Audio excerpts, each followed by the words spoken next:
Hey guys, I'm Amit Kumar and welcome to this video in which we are going to have an introduction to CSS. So this is going to be the first video in the CSS section where we are going to learn what is CSS and why we are going to use CSS. And guys, if you enjoyed the video, please give it a thumbs up and share it with your friends. And if you want to stay updated with proper Salesforce tutorials and want to watch more tutorials, make sure to subscribe to our channel and press the bell icon.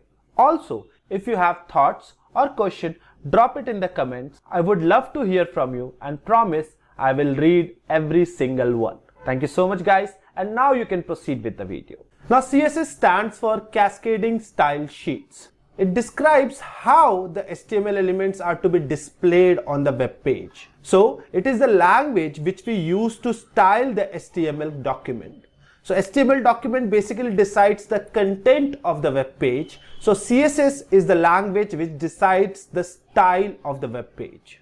Though we can style the web pages using HTML only, but that is not the ideal way and because of many reasons. So let's first see why it is not the ideal way to provide style to web pages using HTML. HTML was never made for styling purpose. The only purpose for HTML was to describe the content of the web page. Styling every single page is a long and expensive process. So first of all, HTML was not made to provide the style to the web page. It was basically created to provide the content only.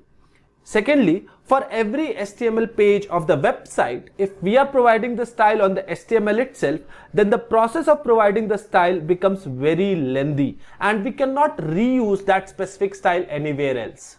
CSS separates styling from content. So the content and style both exist independent of each other and we can make change in any of them without affecting the other one.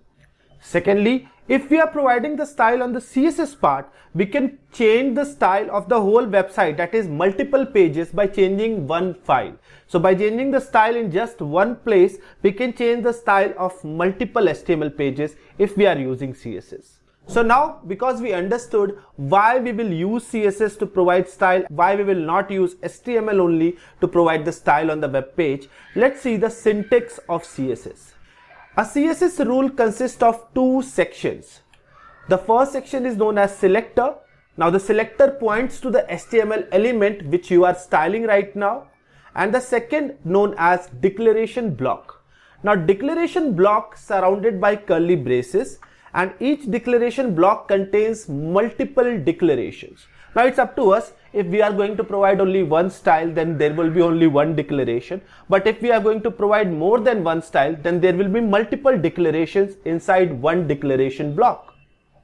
Now each declaration consists of two sections in name and value.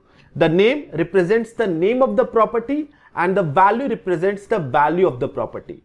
Now this name and value of the declaration is actually the style that we are providing.